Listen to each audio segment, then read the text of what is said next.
Tere vaatama Postimehe saadet Peetri Pilk. Mina olen arusaadavatel põhjustel Peeter ja täna räägime tegelikult millestki sellisest, mis on erakordselt oluline vähemalt poolele ühiskonnast.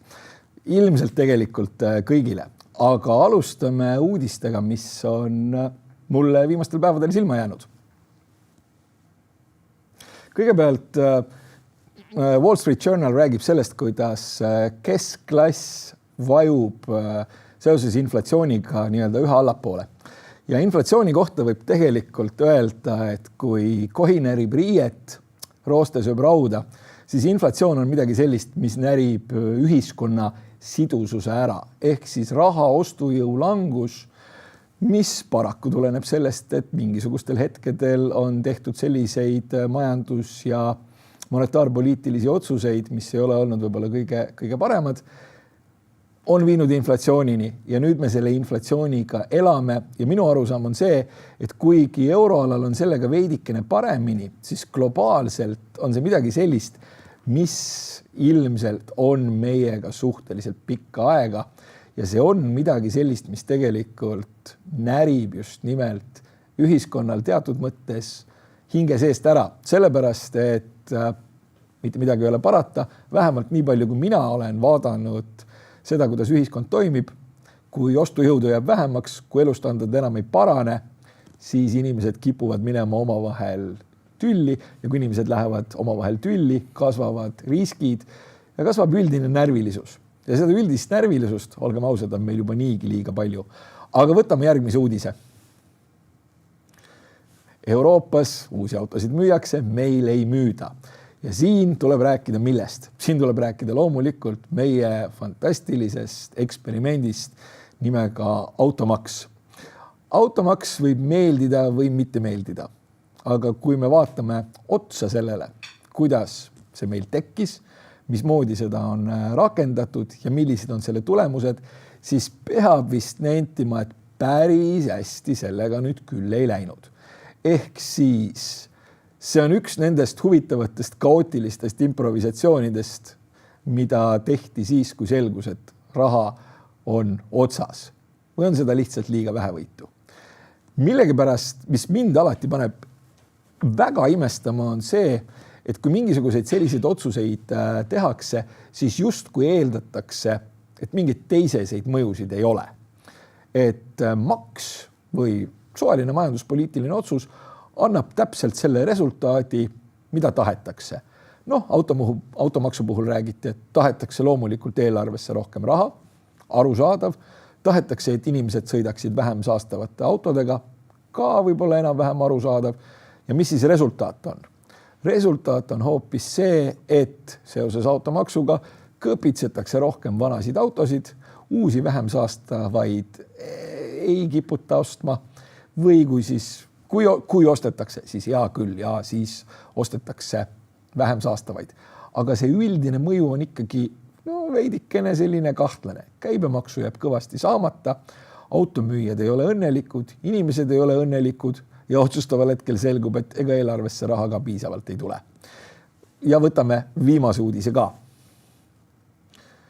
Ja põhimõtteliselt, kui nüüd päris aus olla, siis minul on soomlastest kahju. Ma aeg-ajalt ikkagi kipun inimestele meelde tuletama, et Soome telekat on vähemalt võimalik Tallinnas veel aeg-ajalt vaadata. Kaablioperaatorid pakuvad vähemalt riiklikke telekanaleid. Minul on reha katusel, millega ma vist vähemalt 8 erinevat telekanalit näen. Ja soomlaste majandusega on põhimõttelised asjalood erakordselt hapud. Seal ei ole peale seda, kui Nokia nii-öelda kõht ülespidi veepinnale kerkis, mitte midagi head juhtunud.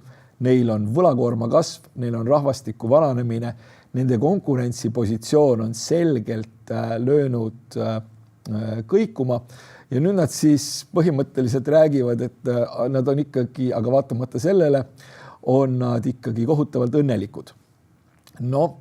Ütleme nii, et sellised makroanalüütiku moodi tegelased erinevatest Soome suurtest finantsinstitutsioonidest selle õnnelikkuse koha pealt teevad erakordselt musta huumorit.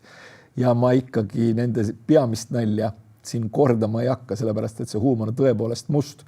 Aga soomlastel läheb halvasti. Esiteks peaks olema meil veidikene kurb, et meie hõimuvelledel läheb nii halvasti, kui läheb. Teiseks mõjutab see otseselt ka meid. See mõjutab otseselt meid läbi selle, et soomlased on meie peamine ekspordipartner ja meie oleme ikkagi väga paljudki ekspordil põhinev riik. Ja kui neil seal paremaks minema ei hakka, siis on ka suhteliselt raske, et meil midagi hakkab paremaks minema. Ja hetkel, nii kurb kui see ka ei ole, siis soomlastel seda lootust väga ei paista. Aga mida me sellest õppida saame? No, kui me võib-olla mõtleme sellele, et milline see Soome majanduspoliitika pika aja jooksul olnud on, siis minu isiklik mõte oleks selle juures see, et äkki me ei üritaks seda kopeerida, sellepärast, et me võime sattuda ühel hetkel samasse või siis veel halvemasse kohta. Aga nii palju uudistest. Nüüd lähme külalise juurde. Külaliseks on täna Siim Kellner, kelle kohta mina ütleksin, et ta on treener. Aga ta tegelikult on veel palju asju ja ta on oluline sellepärast, et ta üldiselt saab aru sellest, et milline on meil meeste tervise pilt. Ja kui nüüd tekib küsimus, et miks me räägime meeste tervisest, siis esiteks sellepärast, et sellega ka ei ole meil lood hästi nagu Soomel majandusega ja teiseks sellepärast, et eelmine nädal oli meestepäev ja minul juhuslikult saadet ei olnud. Aga tere, Siim! Tere, aitäh kutsumast! Kohe selline vallatu küsimus, et kui me räägime meeste tervisest ja mõtleme nii-öelda Eesti kontekstile, siis kas võib öelda, et Eesti mees keskmiselt on selline teadlik täiskasvanu, kes üldiselt nii-öelda hoolitseb oma tervise eest, loomulikult tehes trenni ja võib-olla piirates mingisuguseid teatud naudinguid, või siis Eesti mees on keskmiselt pigem selline tiksuv ajapomm, kes lihtsalt sureb liiga vara ära ja mitte just kõige tervemana. No see üldistamine on justkui natuke selline tänamatu tegevus, eks ole, et ühe ülbaga kõiki lüüa. Mehi on palju, pool meie ühiskonnast, nivoo on lai, et igasuguseid nii-öelda eksemplare sinna ju vahel eksib ära, aga kui me tõesti nüüd üldistama hakkame ja me vaatame, et milline on üleüldine eestlase nagu selline liikumisaktiivsus, siis nagu laias laastus me saame öelda, et 2/3 ei tee piisavalt palju. Ehk siis 1/3 on circa puhta inaktiivsed, 1/3 nii-öelda saaks rohkem teha ära, näiteks WHO normidele vastata ja 1/3 siis nagu teeb midagi. Aga me näeme, et suurem osa ei tee. Ja tõepoolest, et kui sa vaatad meeste oodatavat eluiga, siis toovad ju meestearstid selle samamoodi välja, et tegelikult mehed saavad rutem otsa kui naisterahvad. Ja mehi ju tegelikult iseloomustab oma tormakast loomusest rohkem ka selline riskikäitumine. Öeldakse rohkem nii-öelda selliseid probleemseid tegevusi võib-olla ette ja selle nahka saab asi ka minna. Ja teine asi on see, et võib-olla mees nagu ei taju ka seda nii palju, et kui mul praegu nagu midagi ei valuta või ei anna tunda, siis ei ole mõtet ennast nagu liigutama ka hakata, et selle kohta saab öelda võlts heaolu või siis nii-öelda selline neutraalpunkt, et kui sul parasjagu midagi ei valuta või midagi nagu viga ei ole, see ei tähenda, et asjad nagu ilmtingimata hästi on, vaid et mõtleme selle peale, et me kogu aeg nagu ujume vastu voolu, aga me peame kogu aeg edasi ujuma, et kas või koha peal püsida, et kui me seda nüüd ei tee, siis termodünaamika teine seadus entroopia viib meid lihtsalt allamäge ära. Ehk siis kokkuvõtvalt saab paremini oluliselt, jah. Kas see 2/3 ongi siis selline, kui su käest küsida, et mis nagu kõige hullem number või kõige hullem selline statistiline näitaja selle meeste tervise suhtes on, et kas see 2/3 ei liigu piisavalt, et kas see ongi see kõige hullem number või tahad sa mingisuguse veel hullema numbri välja tuua? No vaata, kui sa mõtled selle peale, et 2/3 ei liigu, et ta ei kõla nagu sellise justkui kõige hullema numbrina, et võib-olla sellepärast sul see küsimus on sellest ka ajendatud, et kui ma ütleksin, et et Eesti mees seal võib-olla 7 või 10 aastat varem saab otsa, kui ta võiks, eks ole, et see justkui kõlab sellisem hirmutavam number, aga nagu minu nagu vaatevinklist on see, et kui ma näen, et inimese keha piisavalt ei saa seda liikumist ja seda koormust, eks ole, et ennast tagasi üles ehitada, vastupidav olla, siis nagu minu enda jaoks tegelikult see madal nagu kehalise aktiivsuse väär toitumisest saame pärast võib-olla juurde rääkida. Tegelikult on hirmutavam, sest et me saame aru, et see number viib nagunii sinna nii. Sellised sõbralikud ja ümarad meesterahvad, nagu paraku ma isegi, aeg-ajalt kipuvad rääkima sellisest asjast nagu et ainevahetus on hirmus aeglane. Ja sellepärast minnakse siis ümaraks. Et kas selline asi nagu see aeglane ainevahetus nagu päriselt eksisteerib või see on lihtsalt teine viis öelda, et olen diivanil, toitun süsivesikutest ja vahin telefoni?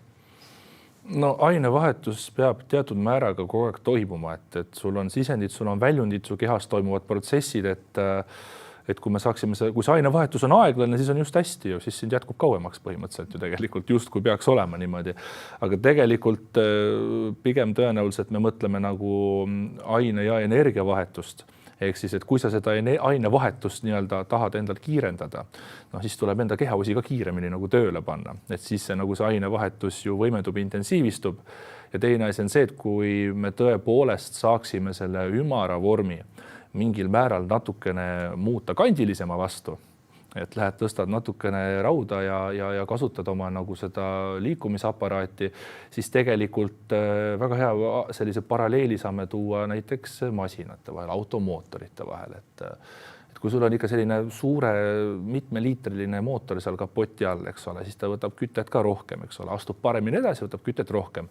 Ehk siis meie puhul on tegelikult sama asi, et kui me tahame nagu seda nii-öelda siis ainevahetust kiirendada, peame ennast ise kiiremini liigutama, aga me võiksime ennast ka nagu selles mõttes kondimootori osas võimsamaks treenida ja siis on see ainevahetus kiirem. Ehk siis kui kellegi jaoks jutumärkides see ainevahetus on aeglasem, siis teeme ta siis kiiremaks. Väga hea. Kui me nüüd mõtleme sellele, et mis meil siin rahvastiku mediaan vanus on, et see on kuskil 42-43 ja ühel hetkel, eks ole, jõuab mehe elus kätte ka see hetk, kus ta saab 40 ja on üle. Ja nüüd on täiesti aus küsimus, et kas kui sa oled 40 ja üle, kas edasi lähebki kõik ainult alla, kas närbudki ära, või on võimalik nagu seda närbumist tegelikult nagu ka korralikult edasi lükata, vaatamata sellele, et vanus algab 4. No absoluutselt on, et sa sõnastasid selle küsimuse lõpu nagu hästi, et kas on võimalik edasi lükata või siis nagu aeglustada, et absoluutselt on. Et täiesti aus vastus on see, et kui näiteks, toome näiteks, et mitte midagi sa eriti ei ole teinud ja oled 40 täis tiksunud ja siis sa hakkad midagi tegema, siis loomulikult see on äärmiselt positiivne ja sa saad väga palju ütleme siis tagasi keerata, sa saad tunda ennast oma elu parimas vormis ja sa sõna otseses mõttes pikendad oma eluiga. Aga milles mõttes ta nagu, kui me tahame nagu sellist teist poolusse juurde tuua, on siis see, et kui sa 20-selt või nooremast east terve elu teed, siis noore inimesena organism on selles suhtes tugevam ja kõik need lihase kokkutõmbed ja see füüsiline töö, mida sa teed ja need adaptatsioonid, mis sa sinna juurde saad, need löövad algselt tugevama vundamendi. Ehk siis, et 40 loomulikult saab väga palju enda jaoks ära teha, aga ta ei ole päris sama, kui ma hakkasin 20-selt pihta või 15-aastaselt pihta ja olen sellest hetkest 40 teinud ja sealt edasi. Aga sellest tulenevalt ei tohiks nagu meelt heita, et absoluutselt saab ja tegelikult peakski. Pigem see suurem probleem on võib-olla see, et kui see 4 sinna ette viskab, eks ole, siis toimub selline sisekaemus, et ma nüüd ei ole siin midagi teinud ja kauaks mind ikka üldse on, et kas ma siis nagu löön käega ja siis sukeldun sellistesse kohestesse naudingutesse, mis on sellised meelehead mürgid, mis mind nagu viivad pikaajaliselt alla või siis ma hakkan läbima seda lühiajalist ebamugavust mingisuguse kehalise tegevuse näol, mis pikaajaliselt ikkagi on selline positiivne spiraal, eks ole. Et kuidas ma ütlen, kindlasti tuleks teha, aga mida tuleks nagu vältida on see, et nagu meestel võib olla sellise impulsiivse käitumisena saab omane olla, et ära mine kohe Ironmanile. Et alusta nagu rahulikult ja kui sa 40-selt hakkad pihta, siis seda Ironmani võib-olla sa võiksid 42-selt, 43-selt teha, kui tõesti selline valu on. sa mainisid neid lihtsaid lahendusi naudinguteks ja mürke. Ja no minu arusaam on see, et testosteroon on üks hea asi, sest see teeb mehest mehe. Ja kui mõelda nendele mürkidele, eelkõige alkoholile, siis kuidas alkohol seda testosterooni taset mõjutab? Ta ei mõjuta positiivsel viisil ja kui ma tahan sellist sensuaalset või provokatiivset vekslit siia välja visata, siis alkohol justkui teeb mehest naise. Et nii huvitav, kui see ka ei ole, siis nii-öelda mehe kehas, jah, me räägime sellest testosteroonist, mis mehest mehe teeb, et teeb hääle jämedaks ja biitsepsi suuremaks ja annab võime ennast kehtestada. Aga alkoholil ja eriti just õllel, aga alkoholi tervikuna on selline huvitav omadus, et mehe kehas ei piisa ainult testosteroonist, et mehe kehas peab ka naissuguhormooni olema, nagu yin ja yang, eks ole, et mustas on natuke valget ja samamoodi naistel on seal valges natuke musta vastassugupoole hormooni. Me ei toimiks muidu niimoodi, loodus lihtsalt on niimoodi paika pannud, aga mida alkohol teeb, see kurja juur, et õlu on justkui väga mehine jook, aga õlu soodustab sellist protsessi kehas nagu aromataaž, et see tähendab seda siis, et mehe kehas, kui on testosteroon olemas, siis muist väike osa sellest testosteroonist nii-öelda siis konverteeritakse östradioliks, mis on siis nii-öelda põhimõtteliselt östrogeen mehe kehas nii-öelda. Ja õlle soodustab seda ümber nii-öelda siis töötlemist selleks östradioliks. Ehk siis kui sa jood seda alkoholi üksjagu, siis see väärtuslik hormoon, mis sul kehas on, liiga suur hulk sellest muutub nii-öelda siis vastassugupoole hormooniks ja see ei mõjuta meid hästi, mis omakorda soodustab näiteks ka rasvade ladestumist kehas ja kõike muud, mis näiteks naise füsioloogia seisukohalt on väga oluline. Meil ülemäära seda vaja ei ole. Täpselt nii palju, kui keha seda ise soovib. Ja küll. Kui me rääkisime nii-öelda veidikene õllest, siis õllega teatavasti ikkagi ka kipub selline ümarus kaasnema. Ja kui me nüüd siis võtame mehe, kes ühel hetkel tõuseb üles ja ta otsustab, et ta ei taha enam ümar olla, siis milline on peamine viga, mida ta teeb sellel teekonnal selle rohkema kandilisuse suunas? Kas rohkema kandilisuse või siis lihtsalt selline peenema silindri nimel on ju, et mis ta tahab olla, et võib-olla ei saada aru sellest, et sa pead oma nagu elustiili ümber kujundama. Et see ei ole nagu, et tegemist ei ole ajutise projektiga nagu. Et mida ma olen hästi palju näinud on see, et sööme nüüd hommikusel üks pool apelsini ja nälgime päev otsa, siis läheb kaal väga kiiresti näiteks alla. Või hakkan trenni väga kiiresti vihtuma, et alguses nagu lükatakse see gaas põhja ja lükatakse kõik nitronupud ka sisse ja siis ühel hetkel on nagu tükid taga ja lihtsalt see lõbusõit jääb lühemaks. Et keha nagu ei tule sellega järgi, et tuleb aru saada, et kui sa seda muutust hakkad tegema, see muutus on jääv ja see muutus ei pea drastiline alguses olema. Et kui sa tahad nagu harjumusi juurutada, siis sa pead nii-öelda ükshaaval neid hakkama sisse juurutama ja andma aega nii-öelda nende juurutamisele. Et igal inimesel on tegelikult erinev kohanemisvõime määr ja kui inimesel on loomult see kohanemisvõime määr madalam, siis kui ta hakkab suure ehku peale, tavaliselt on mingi suur motivaator või mingi asi toimub, et nüüd hakkan tegema, on see kihlvedu või siin varsti hakkab uus aasta jälle pihta või üleüldse, ma ei tea, romantiline poolus, kas siis nõuab seda või nõudis juba seda, aga enam teda ei ole, eks ole, et võetakse midagi nagu esile. Seda võetakse liiga suure hurraaga nagu ette, ja see ei ole püsiv ja siis pettutakse selles, kui näiteks lüüakse käega. Et siis tulevad need mõttemallid, et mina olen kõike proovinud, mul see nagu see ei toimi. Et inimene võib öelda, et on kõike proovinud ja teinud, aga nagu sa ei pea kõike proovima, proovi mõnda asja, aga proovi piisavalt kaua seda ja juuruta neid tegevusi nagu vaikselt, et mine hakka 2 korda nädalas midagi tegema. Tõesta 6 aja jooksul endale ära, et sa suudad 2 korral nädalas järjepidevalt midagi teha. Tähtis ei ole see tulemus, mis sa kohe sealt hakkad saama, vaid tähtis on endale tõestada, et jah, ma selle tegevusega jõuan olla järjepidev, sest see on see vundament, mille peale need tulemused pärast hakkavad nagu tekkima. Liigne tormakus, kärsitus, kiiretene ja kiire edu soov põhimõtteliselt. Et põhimõtteliselt sa sellega ikkagi nagu tõmbad vaiba alt ära selliselt väitelt, et kui mõni selline natukene ümaram meesterahvas väidab, et aga ma olengi selline, ma ei saa mitte midagi teha, et see päris nii ikka ei ole, et see on müüt. Alati saab teha tõepoolest igal inimesel nii-öelda geneetiliselt, nii nagu ta see ilma on sündinud, on teatud piirid võib-olla tõesti ees. Et mõtleme selle peale, et inimesi on maailmas ju väga palju. Sellest me saame järeldada seda ka, et neid nii-öelda eksemplare või erinevaid nagu geneetilisi kombinatsioone on ju ka väga palju. Tõepoolest, mõni inimene on laiema luustikuga, mõnel inimesel on nii-öelda see biokeemia niimoodi üles ehitatud, et on kõht tühjem terve elu natuke rohkem, tahabki rohkem süüa. Ja see ei tähenda, et see inimene peab näiteks nälga kannatama, ta peab kõhu täis sööma. Küsimus on selles näiteks, millest ta selle kõhu täis sööb. Ehk siis või kõik ei pruugigi saada tõepoolest Stallonedeks, aga see ei pea olema eesmärk omaette, vaid kui inimesel nii-öelda ongi antud natukene selline, kuidas ma ütlen siis, endomorfne kehavormide avaldumine, olengi natukene selline, laiem või tüsedam. See ei tähenda seda, et sa ei võiks ennast nagu sellisesse tervislikku piiri tuua, et võib-olla sa ei saa täitsa kuivikuks, on ju. Samas teisel pool äärmuses on mõni inimene näiteks, et kes tõepoolest ta pingutab ja ta tahaks nagu seda füüsist suuremaks saada, aga ei tule, sellepärast, et temal nii-öelda avalduvad rohkem need ektomorfsed omadused. Et inimesed on väga erinevad. Kui me jätame selle visuaalse poole kõrvale hetkeks, siis nii-öelda tervisenumbrite mõttes absoluutselt saavad kõik teha väga palju nii-öelda enda jaoks ära, et see tervis näiteks oleks parem. Kui palju mees ööpäevas magama peaks? No me võime öelda, et palju inimene üldse nagu peaks magama, et numbrid on ju välja käidud, et ei pidavat eksisteerima maailmas inimest, kes alla 6 tunni ennast nagu välja magaks.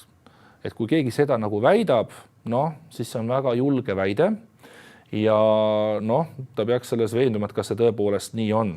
Et nii-öelda see une näol ei ole tegemist lihtsalt sellega, et ma panen nagu arvutil selle hibernationi nupu või standby peale ja siis ma ei tea, laen oma aku täis, eks ole, vaid et elusorganism on palju keerukam kui tehnoloogiline seadeldis vähemalt veel. Ja une ajal toimub väga palju erinevaid tähtsaid protsesse. Me võime rääkida siin puhtalt nii-öelda jääkainete vabanemisest, me võime rääkida energiavarude taastamisest nii-öelda raku tasandil, aga aju peab saama korraks nagu vabaks võtta ja aju peab erinevad tsüklid une jooksul läbi käima. Miks? Sellepärast, et su mälu funkaks normaalselt edasi, sellepärast, et sul loov mõtlemine oleks olema, et sa emotsionaalselt stabiilne oleksid ja sul üleüldine nagu ka vaimse stressi tase oleks madalam. Kui see uni jääb liiga lühikeseks, siis on naiivne arvata, et sa nagu kõik need faasid läbid seal ära. Ehk siis üldine soovitus, mis ta on selline 7-9 tundi, eks ole. Ja kui näiteks unest veel rääkida, siis ma ütleks, et selle piisava unemahu ja kvaliteedi kätte saamine on oluliselt keerulisem kui 2 korda nädalas trennis käimine või õllest loobumine. Aga mis peab tegema selleks, et hea uni tuleks? Õhtuti mitte telefonis passima. Ehk siis see on äärmiselt keeruline. Ta ei tundu raske, aga ta on keeruline selles mõttes, et seda harjumust endale sisse juurutada. Ma just mõtlesin selle peale, ega mina ka nagu sellest patust nagu prii ei ole. No sama siin. Et tänapäeva ühiskond nõuab meilt väga palju sellist tähelepanu, funktsioneerimist, me soovime saavutada edu, on see siis finantsialane või mis iganes, staatusalane, mida iganes. Me soovime seda nagu edu saavutada ja meie päevad lähevad pikaks.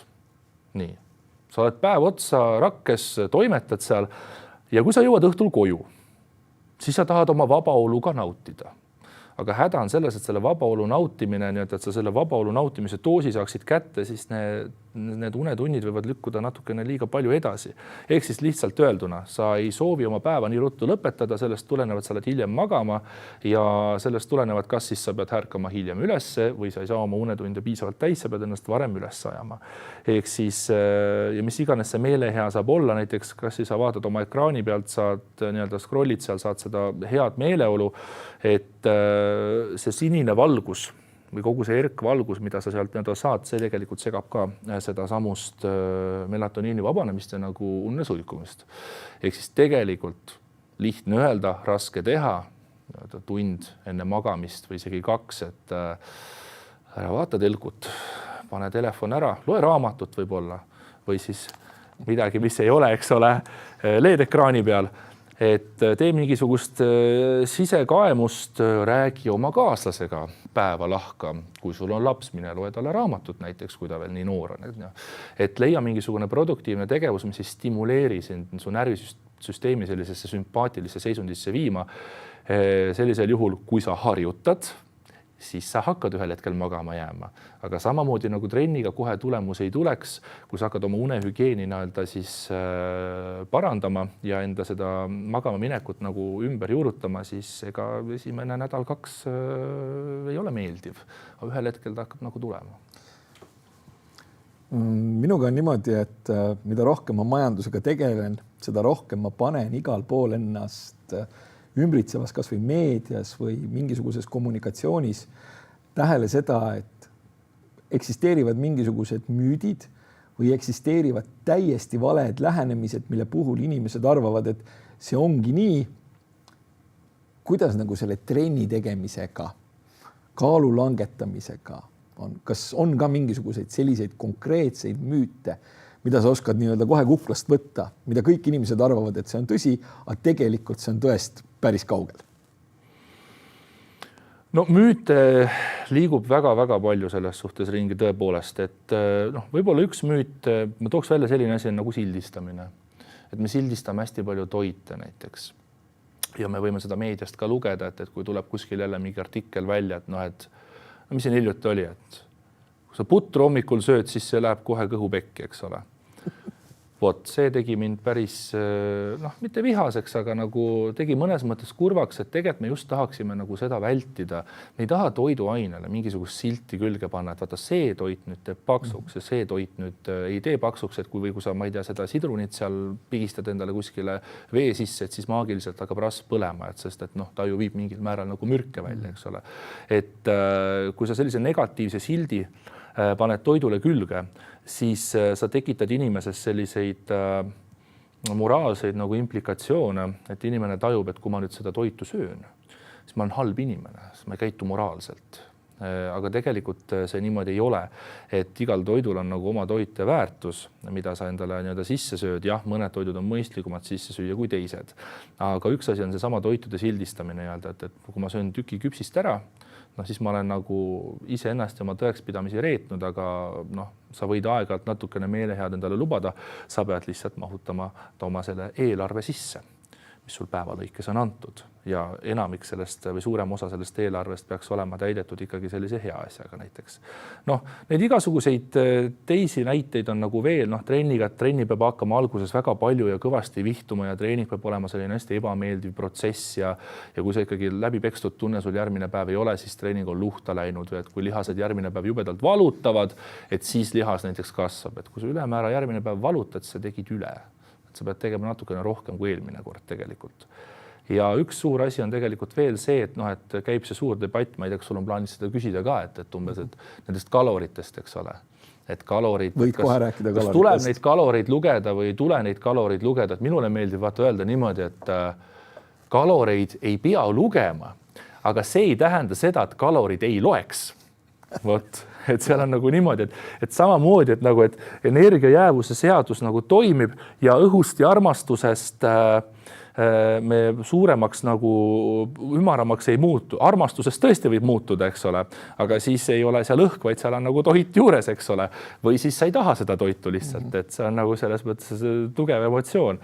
Et pigem on asi selles, et need toidud, mida me tänapäeval sööme, on niivõrd energiatihedad. Nad pakuvad meile väga palju naudingut ja nad on rammusad. Aga kui me kerime ajast tagasi, siis tegelikult inimkonna üks 3 peamisest probleemist läbi ajaloo, kaasaegne ühiskond, kus me siin elame, on väga lühikest aegu ja kogu selle aja välba vältel olemusalt, kui selle meie moodi inimene on maakera peal kõndinud mingi 100 000 aastat, 200 000 aastat, me räägime viimasest 100-200 aastast. Inimesi on kogu aeg kimbutanud nälg. Üks peamisi surmapõhjusi inimkonna seas on olnud nälg. Ei olnud piisavalt toitu, surdi nälga ära. Kui sa vaatad praegugi metsikut loodust, eks ole. Ja meil on sisse nagu kujunenud instinktiivselt see, et kui sa saad sellist magusamat, umamisemat, tummisemat, rasvasemat, eks ole, siis see on positiivne asi. sulle peabki see meeldima, sellepärast et noh, minevikus sa kunagi ei teadnud, millal sul see järgmine kõhutäis tuleb. Mida rohkem sa korraga kalorid sisse said, seda see korreleerus sinu ellujäämist tõenäosusega. Tänapäeval see instinkt on säilinud, aga see oht on kadunud. Ja kui tuua siia nagu natuke me teemat edasi arendada, siis tänapäeva probleem on pigem see, et nii huvitav, kui see oleks suurem osa inimesi saab hukka energia ülekõlluse tõttu, kuivõrd minevikus oli see siis energiapuuduse tõttu. Ehk siis Yuval Noah Harari on väga hästi öelnud, et me peame õppima teistmoodi elama, et see mängulaud on täiesti 180 kraadi ümber pööratud. Ehk siis üks selline huvitav asi veel, mis ma tahaksin sulle öelda, et kui sina räägid nii-öelda ettevõtlusest, eks ole, ja majandusest, on ju, siis me saame keha ka vaadata nagu läbi süsteemiteooria. Et mul on süsteem, mina, mul on sisendid ja mul on väljundid. No, sisend saab olla see toit, mida ma sisse söön, väljund saab olla see kehaline töö, mida mu nii-öelda kehaga siis nii-öelda sooritan ja sees midagi toimub. Et kui su ettevõtluse puhul on sul nagu hästi nagu oluline see, et teenida kasumit, eks ole, siis see on tore, on ju. Aga kui me vaatame oma süsteemi, siis see kasum ei ole väga hea. Et me tahame kõik selle kasumi ära kulutada, et reservidesse nagu väga palju ei jääks, sest ühel hetkel on meil laod seda head ja paremat nii-öelda täis ja me upume nii-öelda selle oma toote sisse lihtsalt ära. Masinavärk enam ei toimi, sellepärast et masin muudkui toodab, aga see toode nii-öelda uputab selle masinavärgi lihtsalt ära ja läheb lühisesse. Suurepärane. Aitäh, Siim. Ja mõte, laovarud ei tohi olla liiga suured, sest nende all on kapital kinni. Mina olin Peeter, minuga oli Siim. Varsti jälle.